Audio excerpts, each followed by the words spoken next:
মহাপ্রভু রক্তকে বহন করে ত্রয়োদশ উত্তর পুরুষে পরমারাধ্য পরম পিতা এলেন।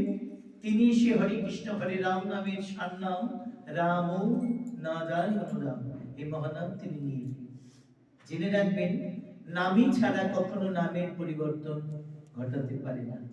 তাই সত্য যুগে নারায়ণ যে নাম দিয়েছিলেন, তেতাই শ্রীরামচন্দ্র সেই নামকে পরিবর্তন করলেন।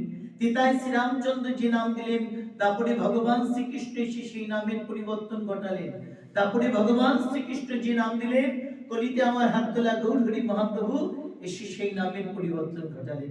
আজ ঘোর কলির পাদপদ্মে জন্মসিদ্ধ ঠাকুর বালক ব্রহ্মচারী মহারাজ এসে এই যুগের যোগ্য নাম হরে কৃষ্ণ হরে রাম নামের সারনাম ঠাকুর আরো সহজ সরল করে দিলেন।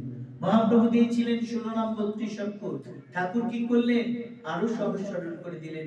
8 অক্ষর 3 নাম রাম নারায়ণ রাম। এই নাম দিলেন কি আমার পরমারাধ্য পরম পিতা। তাই আমরা ভুলে গেলাম মহাপ্রভুকে, ভুলে গেলাম তার তত্ত্ব দর্শন আদর্শ কি, তার নাম কি না। আজকে আমরা দেখবেন কথায় কথায় যে মিছিল করি, মিটিং করি, আন্দোলন করি, এর জনক এর স্রষ্টা কে ছিলেন? মহাপ্রভু। মহাপ্রভু সর্বপ্রথম নদিয়ার দ্বারে দ্বারে খোল করতাল নিয়ে হরিনাম করে মহাপ্রভু মিছিল করেছিলেন সর্বপ্রথম, জেনে রাখবেন। তখনকার সময় তার ভক্ত শিষ্যের উপর অনেক অত্যাচার হয়েছিল। তাও শিখা কেটে নিত, খোল করতাল কেটে ভেঙে দিত, জগাই মাথায় পাষণ্ড কাজী সেদিন মহাপ্রভুর ভক্ত শিষ্যের উপর অত্যাচার করেছিল। কবির কথা 500-550 বছর আগে চলে যান। সেদিন মহাপ্রভু চিৎকার করে বলেছিলেন, পৃথিবীতে যত আছে নগরাদি গ্রাম, সর্বত্র প্রচার হইবে মোর হরিনাম। কবির কথা। আজকে সেই মহাপ্রভুর ভক্ত শিষ্য অনুরাগী আমরা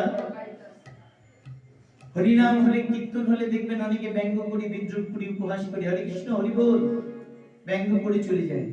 কিন্তু বিদেশ থেকে আসা বিদেশি, বেশি দূর নয়, মায়াপুর নবদ্বীপ চলে যান, ঠাকুর বললেন এগুলো সাদা চামড়ার শয়তান সাহেব গুলো।